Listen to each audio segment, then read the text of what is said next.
Hello friends, welcome to Reva's kitchen. எல்லாரும் எப்படி இருக்கீங்க? நாங்கள் ரொம்ப சூப்பராக இருக்கோம்.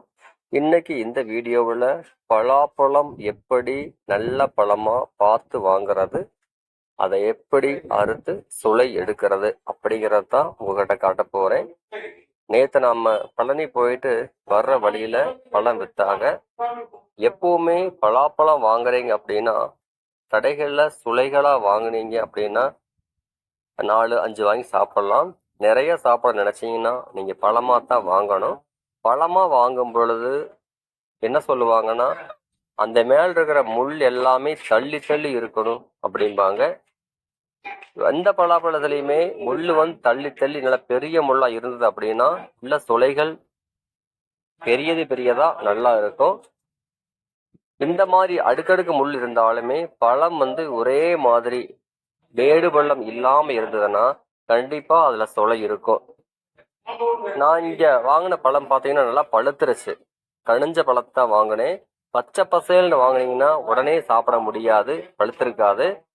கொஞ்சம் பழுத்து வாங்கியிருந்தீங்கன்னா நம்ம உடனே சாப்பிடலாம்.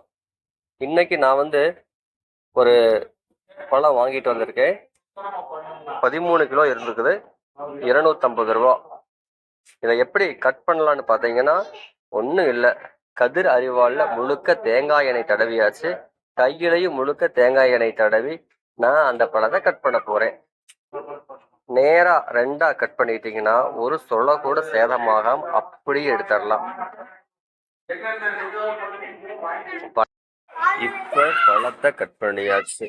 நீங்க பலாப்பழம் எப்ப வாங்குனீங்கனாலும் கட் பண்ணும் பொழுது கையில முழுக்க தேங்காய் எண்ணெய் தடவிக்கிங்க. அறுக்கிற அந்த கருவியிலையும் தேங்காய் எண்ணெய் தடவிட்டு கட் பண்ணினீங்க அப்படின்னா பலாப்பழத்தில் இருக்கிற அந்த பால் கையில ஒட்டாது, சுத்தமா இருக்கும். நாங்க எப்பவுமே ஒரு முழு பலாப்பழத்தை வாங்கித்தான் சாப்பிடுவோம். 10 ரூபா 20 ரூபாய்க்கு 4 சொலை 5 சொலையெல்லாம் வாங்கி சாப்பிட மாட்டோம், எனக்கு பத்தாது. இப்ப பழத்தை 2 பக்கம் வெட்டியாச்சு. ஒரே இதா பிக்சர்லாம் வாங்க. நம்ம ஊர்ல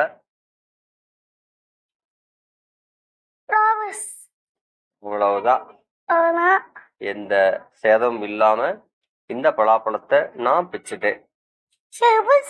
நீங்களும் பலாப்பழம் வாங்கி கண்டிப்பா இந்த மாதிரி பிச்சு வேஸ்ட் பண்ணாம எடுத்து சாப்பிடுங்க. பலா சுளையில குழம்பு வைக்கலாம், பலா காயில சிப்ஸ் போடலாம்.